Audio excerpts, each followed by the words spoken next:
Hello everyone, welcome to back Ved nursing classes.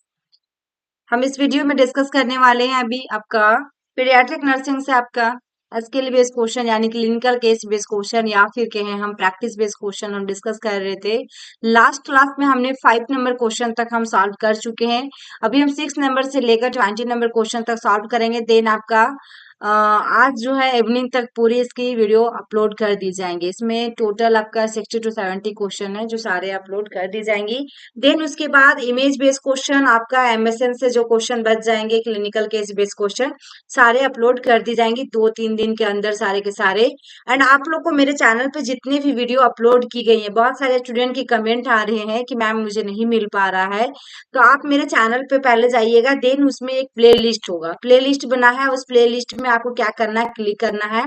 एक उसमें play list आपका स्किल बेस का बना हुआ है एंड आपका एक आपका एम्स का बना हुआ है। एम्स कैपिटल में है, पूरा आपका बना हुआ है। एंड रीजनिंग का बना हुआ अलग से, सारे कुछ अलग अलग बना हुआ। आपको पहले प्ले लिस्ट को ओपन करना चैनल के बाद, then जो भी आपको देखना उसे आप देख सकते हैं। एम्स जो बना हुआ, एम्स में सभी सब्जेक्ट की जितने भी सब्जेक्ट है नर्सिंग की, सारे सब्जेक्ट की previous year question paper upload कर दी गई है, उसी में आपको मिल जाएगा। भले उसमें सब्जेक्ट नहीं लिखा हो, लेकिन सारे सब्जेक्ट का उसमें आपको मिलेगा। प्रीवियस ईयर का पेपर है वो सारे, ठीक है। एंड आपका एक जो अभी बन रहा है मेरा पीडीएफ ब्लॉग पे अपलोड की जा रही है, वो आपका टेलीग्राम चैनल पे ज्वाइन करना होगा।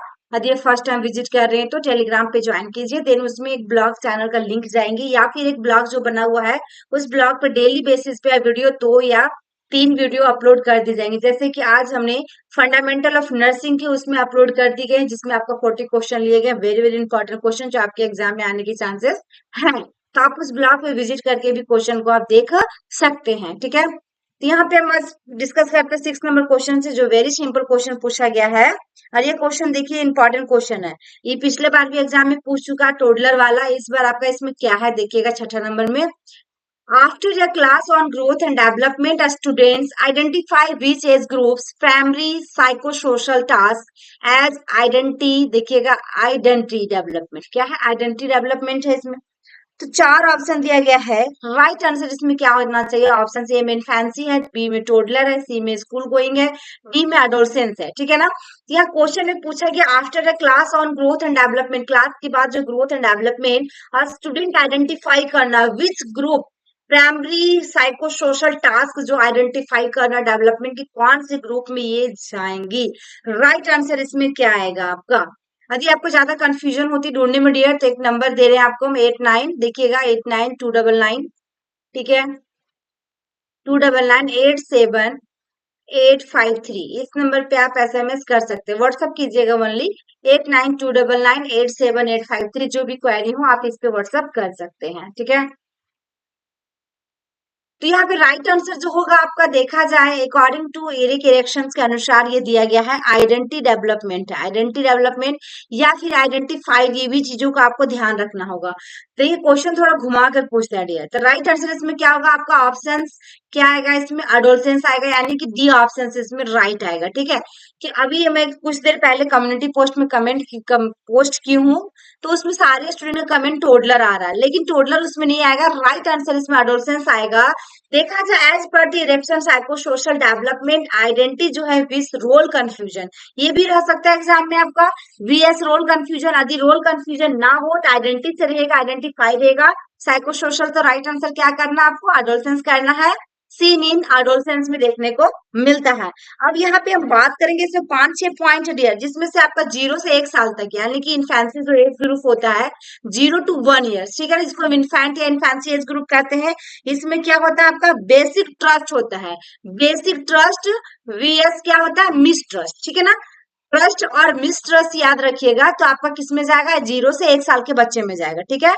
उसके बाद आपका जो बच गया आपका अर्ली चाइल्डहुड, यानी कि 1 से 3 साल तक। अर्ली चाइल्डहुड 1 से 3 साल तक के बच्चे में क्या होता है, ऑटोनोमी वीएस सेम, वो बिल्कुल ही कुछ भी काम करने से आपके पास शर्म आएगा, वो बोलेगा नहीं, ये चीजें आपका आएगा, बच्चा शर्माता है, तो ऑटोनोमी वीएस क्या आएगा, सेम आएगा, ठीक है ना। नेक्स्ट आपका जो पॉइंट इसमें बनता है प्ले एज ग्रुप, यानी कि 3 टू कौन सा 6 एज ग्रुप का हम बात कर रहे हैं, 3 to 6 एज ग्रुप। तो इसमें क्या होता है आपका इंडस्ट्री वीएस क्या होता है, इन्फेरियोरिटी। इंडस्ट्री याद रखिएगा, देन उसके बाद आपका हो गया स्कूल एज ग्रुप, जो कि आपका 6 से 12 साल हो गया, ठीक है ना। इसमें क्या होता है आपका स्कूल एज ग्रुप में, सॉरी प्ले एज ग्रुप में आपका क्या होगा, 3 से 6 साल में दिया, थोड़ा सा उसमें मिस्टेक हो गया था। 3 to 6 ईयर्स में आपका क्या रहेगा, 3 to 6 ईयर्स में जो आपका रहेगा प्ले एज में आपका इनिशिएटिव होगा वीएस गिल्ट, बच्चा क्या करेगा, खेलने में उनको गिल्टी फील होता है, सबके सामने वो खेल नहीं पाएंगे, ठीक है ना। तो आपका इनिशिएटिव वीएस क्या होगा, गिल्ट होगा, ठीक है, 3 to 6 ईयर वाला में। उसके बाद 3 to 6 के बाद क्या होगा, स्कूल एज ग्रुप जो रहेगा आपका 6 से 12 साल, 6 से 12 साल, इसमें क्या होगा आपका 6 से 12 साल, इसमें इंडस्ट्री होगा, वीएस क्या होगा, इनफेरियोरिटी, इंडस्ट्री इनफेरियोरिटी, 6 से 12 साल वाले में।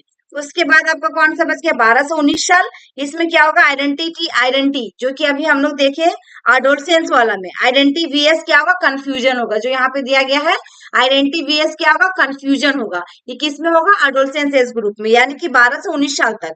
नेक्स्ट आपका क्या है, 20 से 25 साल, यदि 20 से 25 साल का भी पूछता है डियर, तो इसमें क्या होगा आपका अर्ली अडल्टहुड बोलते हैं उसको, 20 से 25 साल को अर्ली अडल्टहुड, जिसमें आपका क्या होगा, it is VS isolation, isolation, ठीक है ना, आइसोलेशन।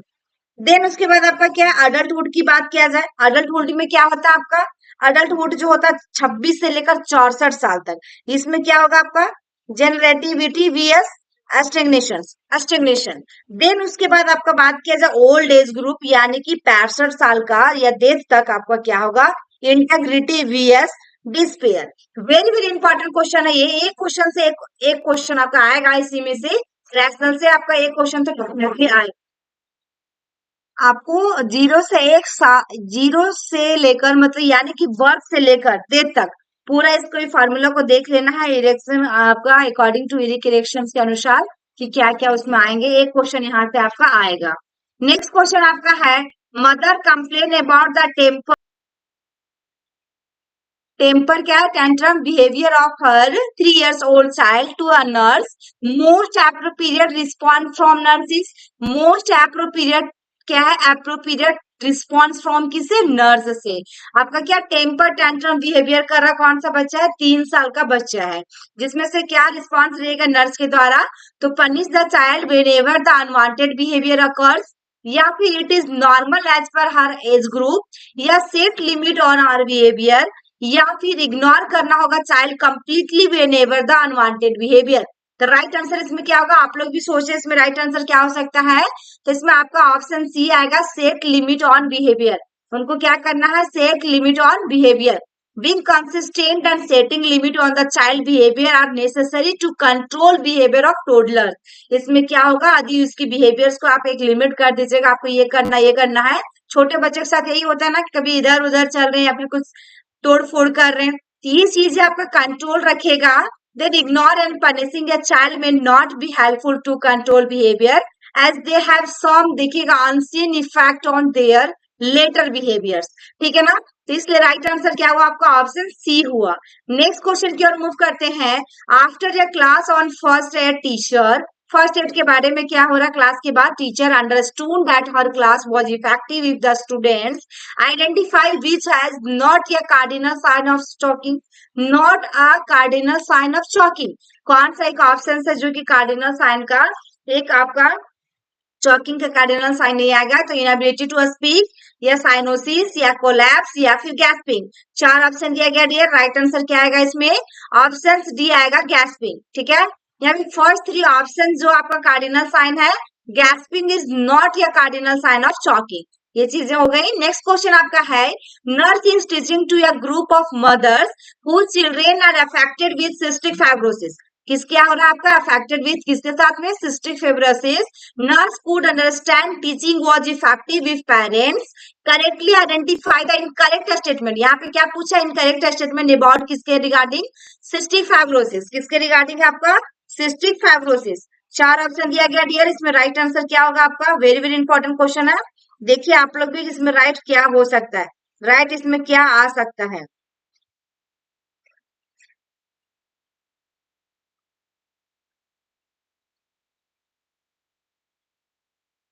ईट अफेक्ट देखिएगा बॉडीज म्यूकस सिक्रेटिंग ग्लैंड्स, या intake of high calorie high protein and moderate fat is required, या फिर postural drainage is required and to be done before meals, या फिर when disease is under control large quantities of foul smelling stool occurs. चार option दिया गया है, right answer इसमें क्या होगा आपका, वेरी वेरी इंपॉर्टेंट क्वेश्चन है। तो इसमें आपका सिस्टिक फाइब्रोसिस आपका होता क्या है, सिस्टिक फाइब्रोसिस के बारे में सबसे पहले जान लेते हैं कि ये क्या है आपका। तो ये जो होता है इनहेरिटेड डिसऑर्डर है, क्या है आपका, इनहेरिटेड डिसऑर्डर दैट कॉजेज, क्या होता है इसमें, severe damage to the lungs, जो हमारे लंग्स होते हैं बहुत ही ज्यादा डैमेज हो जाता है, digestive system and other organs in the body का भी डैमेज होने लगता है, यानी कि इनहेरिटेड डिसऑर्डर। इसमें से पूछा गया क्वेश्चन में क्या है, इनकरेक्ट स्टेटमेंट कौन सा है इसमें से, तो राइट आंसर ऑप्शन डी आएगा, when disease is under control large quantities of small smelling stool occur, ठीक है ना। तो देखिए यहाँ पे ऑप्शंस में दिया गया cystic fibrosis is a condition which affect, देखिएगा exocrine glands in the body, किसको अफेक्ट कर रहा है, एक्सोक्राइन ग्लैंड हमारी बॉडी का प्रोड्यूस थिक सिक्रेशंस होगा because of difficulty with absorption और digestion, high calorie high protein moderate fat is needed. यहाँ पे क्या बताया कि क्योंकि इसमें क्या होता है, absorption difficulty with absorption and digestion, high calorie होना चाहिए, हाई प्रोटीन लेना पड़ेगा और मॉडरेट फैट की इसको आवश्यकता है। Postural drainage help to remove secretion and to be done before meals to avoid the possibility of vomiting and regurgitation. Then उसके बाद disease is under control, stool will be soft and with little order, with little order, ठीक है। तो इसलिए right answer इसमें क्या होगा, कौन सा करेक्ट नहीं है, ऑप्शन डी होगा इसमें करेक्ट नहीं आएगा, क्योंकि फॉल स्मेलिंग स्टूल अकर है लार्ज क्वांटिटीज में। नेक्स्ट क्वेश्चन देखिएगा 10 नंबर है, 10 months old infant chalk and becomes unconscious, 10 महीना का बच्चा है अनकॉन्शियस में जा रहा है, after opening the airway what is the first step of action by the nurse, पहला स्टेप। देखिए ऐसा क्वेश्चन आपका नॉर्थ सेट में डेफिनेटली पूछेगा डियर, और इस बार दे दिया है आपका ओबीजी पीडिया एमएसएन एंड आपका एफओएन फंडामेंटल ऑफ नर्सिंग से ज्यादा क्वेश्चन आएंगे आपका स्किल बेस्ड यानी क्लिनिकल केस बेस्ड क्वेश्चन या प्रैक्टिस बेस्ड क्वेश्चन इससे ज्यादा आएंगे, एंड इमेज बेस्ड क्वेश्चन भी इस बार आने वाले हैं, ठीक है ना कुछ क्वेश्चन। तो देखिए यहाँ पे राइट आंसर क्या होगा, look for foreign object in the mouth, पहले देखना होगा आपको माउथ में कुछ वैसा फंस तो नहीं गया है, एंड टू ब्लाइंड स्वीप या फिर गिव बैक ब्लो या फिर कॉल रिस्पॉन्स नंबर या कॉल रिस्पॉन्स नंबर, चार ऑप्शन दिए गए हैं। राइट आंसर जो होगा इसमें डियर ऑप्शन सी आएगा कि फॉरेन ऑब्जेक्ट कुछ है माउथ में उसे आपको पहले देखना है।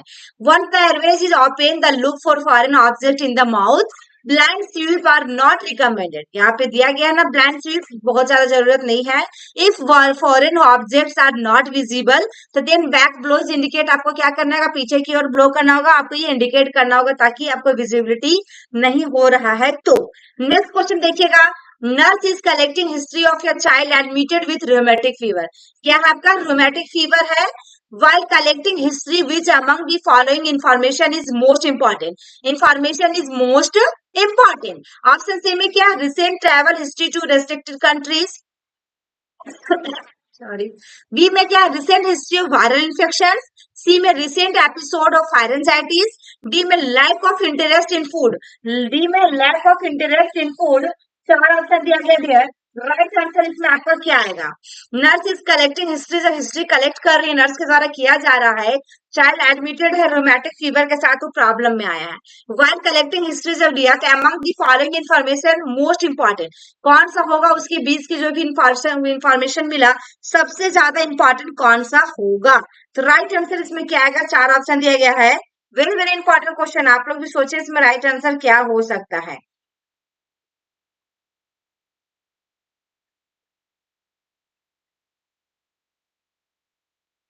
इसमें राइट आंसर जो होगा ऑप्शन सी आएगा, रिसेंट एपिसोड ऑफ फायरेंजाइटिस, क्या हो रहा है आपका, रिसेंट एपिसोड ऑफ फायरेंजाइटिस। ये जो रिफ्लेमेटिक फीवर जो होता है आपका क्या करता है, causes inflammation specially of the heart blood vessel and joints, ठीक है ना। तो राइट आंसर इसमें क्या होगा, रिसेंट एपिसोड ऑफ फायरेंजाइटिस। यहाँ पे देखा जाए सबसे पहले क्या होता है, डिजीज जो होता है इसमें can result from inadequately irritated, strep throat और स्कारलेट फीवर होता है, स्कारलेट फीवर होता है पहले। देन उसके बाद जो होता है इन्फ्लेमेशन होता है, स्पेशली कहाँ कहाँ होगा, हार्ट में होगा, ब्लड प्रेशर में होगा, ज्वाइंट में भी होगा। तो इसलिए यहाँ पे पहले जो होता है फायरेंजाइटिस, जो कि आपके थ्रोट की बात किया गया है, या फिर स्कारलेट फीवर आता है। तो ऑप्शन सी इसलिए करेक्ट आंसर हुआ इसमें, क्योंकि रिसेंट की बात किया गया है। देयर इज एन एंटीजन, देखिएगा antibody reaction usually for lowering streptococcal sore throat. कौन सा हो रहा है, streptococcal sore throat which predispose a client to sore throat. ठीक है ना, तो राइट आंसर इसमें ऑप्शन सी आया। नेक्स्ट क्वेश्चन में देखिएगा, following a class on inflammatory bowel disease, क्या हो रहा है इसमें, क्लास जो हो रहा है inflammatory bowel disease, which among the following sign identified by the student regarding ulcerative so that class was effective, class was effective। Option C में क्या है आपका, lesson throughout the GI system.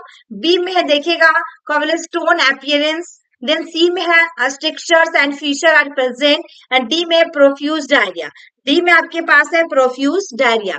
तो right answer इसमें क्या आएगा dear, यहाँ पे हो रहा है क्लास जो डिज following a class inflammatory bowel disease which among the following signs identify करेंगे किनके द्वारा, स्टूडेंट के द्वारा, regarding ulcerative so the class was effective, क्या हुआ, प्रभाव पड़ा कि नहीं पड़ा क्लास का। तो राइट आंसर इसमें क्या आएगा आपका, ऑप्शन डी आएगा, profuse diarrhoea. D is correct answer. ठीक है ना। नेक्स्ट क्वेश्चन आपका है, a client came to emergency department with cardiac failure from his relative. Client came to emergency department with किसके साथ में, cardiac failure from his relative. Nurse came to know that he was on digoxin therapy. Which among the following sign indicate digoxin toxicity as a cause of cardiac failure? तो क्या होगा इसमें, यहाँ पे बताया गया है कि डिगोक्सिन टॉक्सिसिटी जो हो रहा है as a causes of cardiac failure. Extreme bradycardia, profuse diarrhoea, headache हो सकता है, या चेस्ट पेन हो सकता है। डिगोक्सिन तो हम देते हैं किसको कंट्रोल करने के लिए, हार्ट रेट जो बढ़ा हुआ रहता है, टैकीकार्डिया रहता है, उसको हम धीरे धीरे कम करने के लिए। लेकिन कब हम नहीं देते हैं, 60 से जैसे कम आ गया आपका हार्ट रेट, 60 से बिलो 60, तो आपको क्या करना है, डिगोक्सिन को बंद कर देना है। ठीक है ना। तो यहाँ पे वही चीज बताया गया है कि क्या होगा, which among the following signs indicate करेगा digoxin toxicity and causes of cardiac failure, क्या कारण हो सकता है कार्डियक फेल्योर का। राइट आंसर क्या होगा इसमें, आपका ऑप्शन ए आएगा, extreme bradycardia. Option A is correct answer. यहाँ पे दे दिया गया है, digoxin decrease the heart rate, extreme is a cardinal sign of heart failure associated with digoxin toxicity. ठीक है, तो ऑप्शन इसमें ए आया।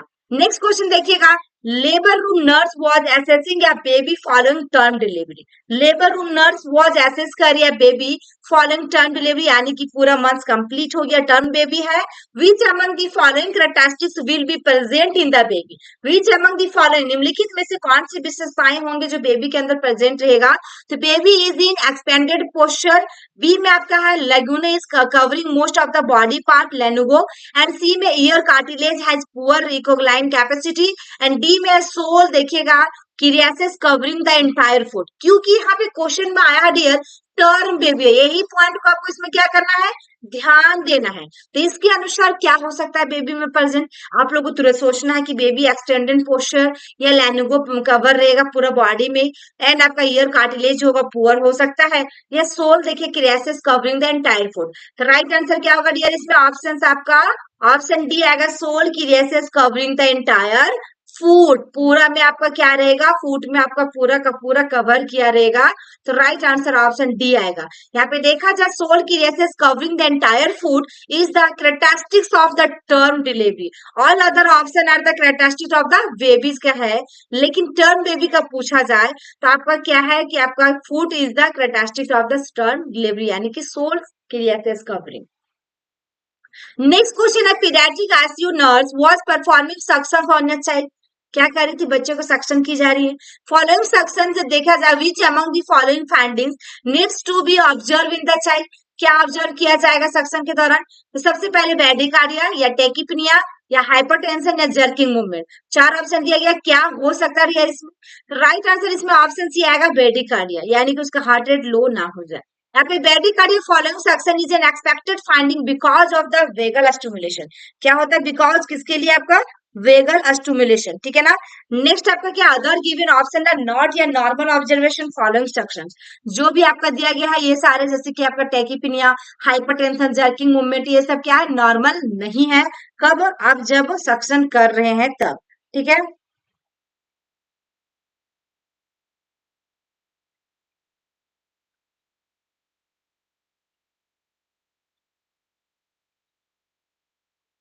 नेक्स्ट क्वेश्चन आपका देखेंगे, nurse was assessing a male neonate and urinary, देखिएगा, meatus was opening on the dorsal side of the penis, side of the penis, this condition is known as, this condition is known as, क्या कहेंगे आप, urinary Maytas was, देखिएगा यहाँ पे दिया गया है,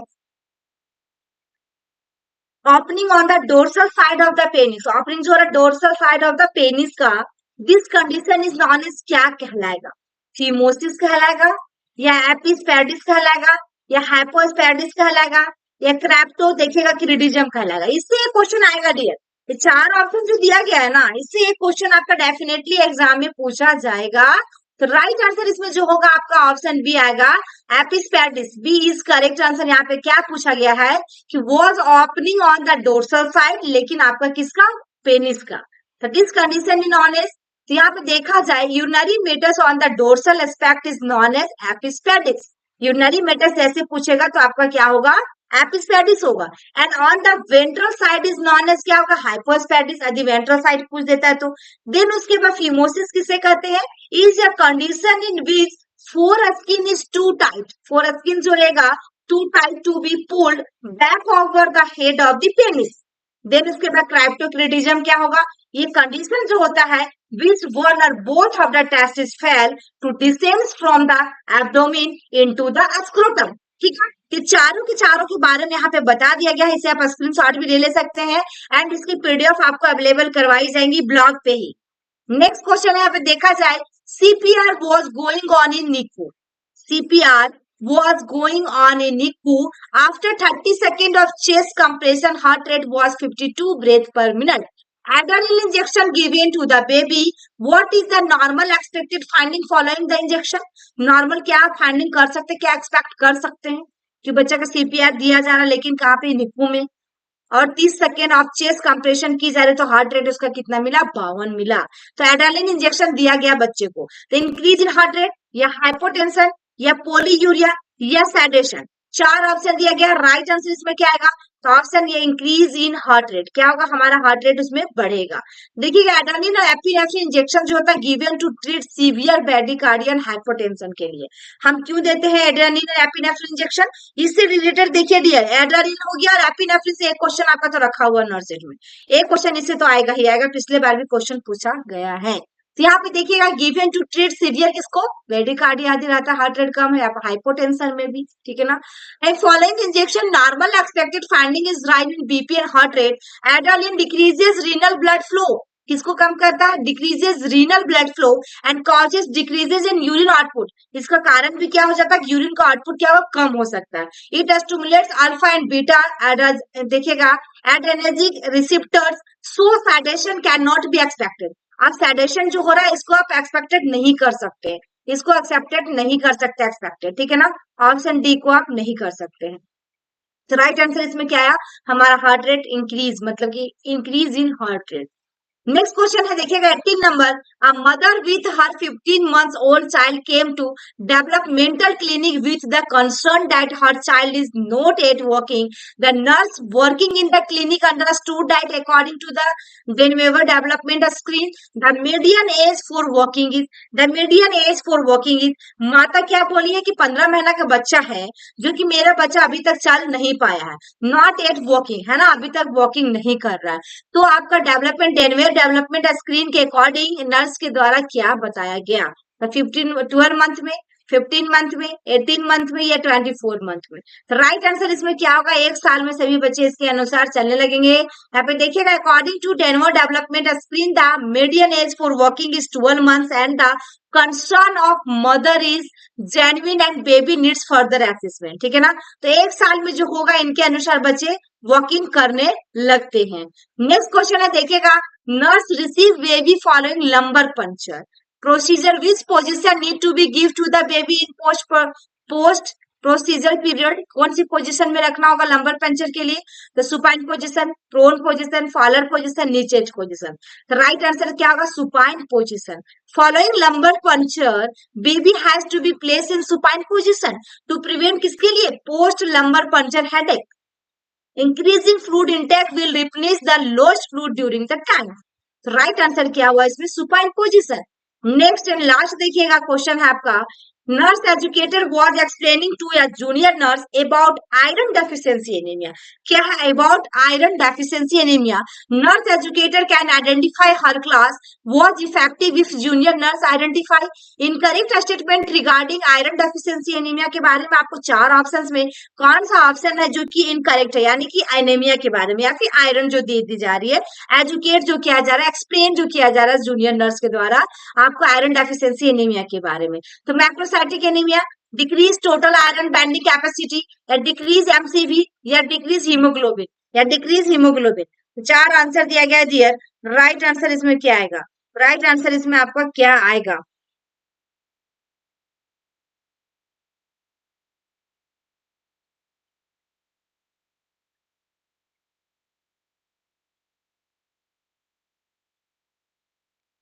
यहाँ पे एमसी भी जो दिया गया है ना आपका, इसका मतलब मीन कॉर कॉर्पुस्कुलर वॉल्यूम, ठीक है ना, कॉर्पुस्कुलर वॉल्यूम।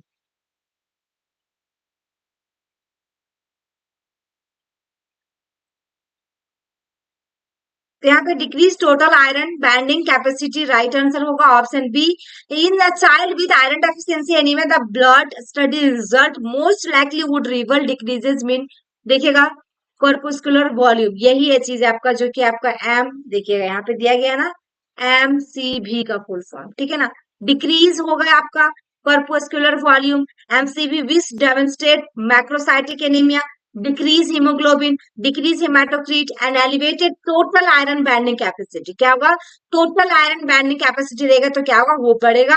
बाद बाकी सबका यहाँ पे क्या डिक्रीज डिक्रीज की बात की गई है। तो यहाँ पे राइट आंसर क्या हुआ? डिक्रीज आपका total iron binding capacity, option B is correct answer, क्योंकि यहाँ पे इनकरेक्ट स्टेटमेंट पूछा है डियर, इनकरेक्ट स्टेटमेंट पूछा है इसलिए। तो राइट आंसर इसमें क्या हुआ आपका? यहाँ पे दिया गया है decrease haematocrit and elevated total iron binding capacity. यदि आपका यहाँ पे एलिवेटेड होता तो राइट आंसर नहीं होता, क्योंकि यहाँ पे इनकरेक्ट का मतलब इसमें से कौन सा एक है जो कि मैच नहीं कर रहा है, ठीक है। तो ये थे हमारे आज के 20 क्वेश्चन जो कि वेरी वेरी इंपॉर्टेंट क्वेश्चन लिए गए डियर।